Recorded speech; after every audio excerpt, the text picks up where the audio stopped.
Hi guys, welcome to this presentation on the menstrual cycle. This is for GCSE Biology or IGCSE. So let's get down to it.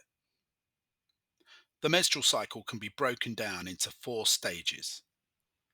As you can see here, the menstrual cycle lasts 28 days. Now in stage 1, during the first 5 days of this 28-day cycle, the lining of the uterus sheds and is passed out of the vagina. This is known as a period or menstruation. You can see in this diagram the lining shedding. During the first stage of the menstrual cycle, there is a rise in the hormone called follicle stimulating hormone, otherwise known as FSH. You can see that here on this diagram. The levels rise over those 5 days. The hormone FSH is made in the pituitary gland, which is found in the brain.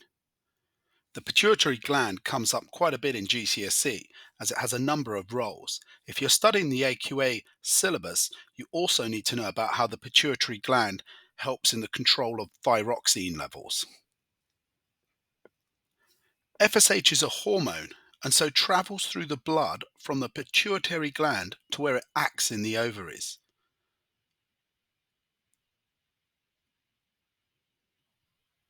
Here we can see the female reproductive system. The function of the follicle stimulating hormone FSH is to mature an egg in one of the ovaries.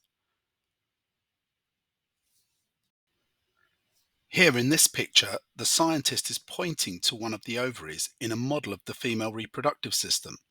FSH has another function. It also stimulates the release of the female sex hormone estrogen, which is produced by the ovaries.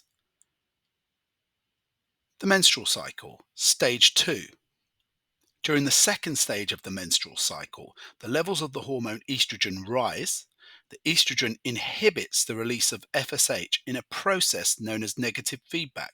So as estrogen rises here, FSH gets stopped or inhibited. Now this is a really important process, as if the FSH levels continued to stay raised, more eggs would develop and mature, and this could be a waste of precious gametes.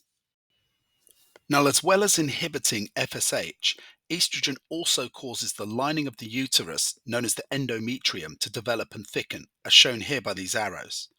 This helps prepare the uterus for a possible pregnancy, where the lining will be implanted with an embryo. Finally, in estrogen's third role in the menstrual cycle, it stimulates the release of luteinizing hormone, known as LH. Again, this is a hormone produced in the pituitary gland in the brain that needs to travel through the blood to the ovaries where it can have its effect. Now, estrogen has many roles here in the menstrual cycle, but it also has other roles in the body. Now, in the third stage of the menstrual cycle, there is a spike in LH, the luteinizing hormone. This stimulates the release of the egg from the ovary in a process called ovulation. This happens on day 14 of the menstrual cycle. Okay, in this animation we can see ovulation taking place, the egg being released on day 14 by the raised levels of luteinizing hormone, or LH. Finally, in stage 4 of the menstrual cycle, the hormone progesterone is released by the remains of the follicle in the ovary. And we haven't really talked about the follicle yet. The follicle is a structure in which the egg develops inside the ovary, shown here in the diagram.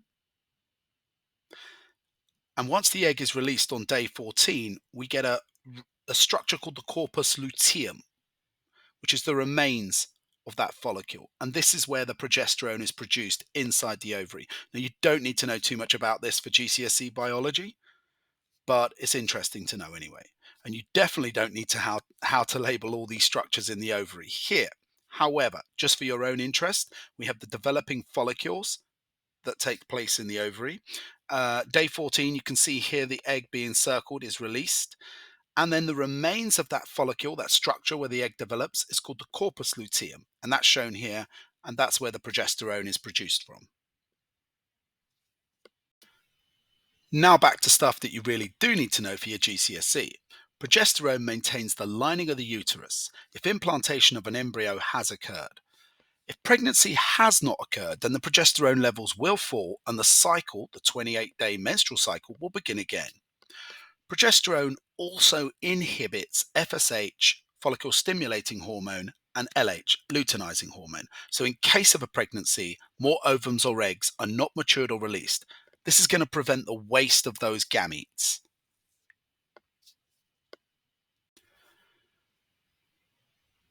Okay, guys, got some quick check questions. That was hard to say. On the menstrual cycle. 15 questions here to test your knowledge of this very content heavy topic. So pause the video and then I'll go through the answers. Pause now. All right, hopefully you've written down the answers or you've got them memorized in your head. Either way, I'm going to go through them now. So, question one: what hormone develops or matures the egg? That's FSH. What is another name for an egg? An ovum, female sex cell, or female gamete? It's biology, so there's loads of terms for one thing. Question three: what hormone develops the lining of the uterus? That's estrogen. Where's this hormone made? The ovaries.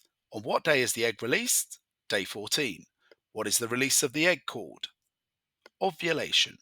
Where are the hormones FSH and LH produced? That'll be the pituitary gland in the brain. How do they travel to the ovaries? Well, they're hormones, they're chemicals, so they're dissolved into the blood. What hormone inhibits FSH? That's estrogen again, in a process called, question 10, negative feedback. 11. What hormone causes egg release? That's luteinizing hormone or LH. What hormone maintains the lining of the uterus? Progesterone. How long does the menstrual cycle in total last? Well, on average, it's 28 days. 14. What is the name for the uterus lining? The endometrium. And 15. What is the name for the process of shedding the lining of the uterus? Well, this is called menstruation or a period. Okay, guys, thanks for watching. Click the like, it really helps. Take care, good luck with those exams, and let's get to the marks.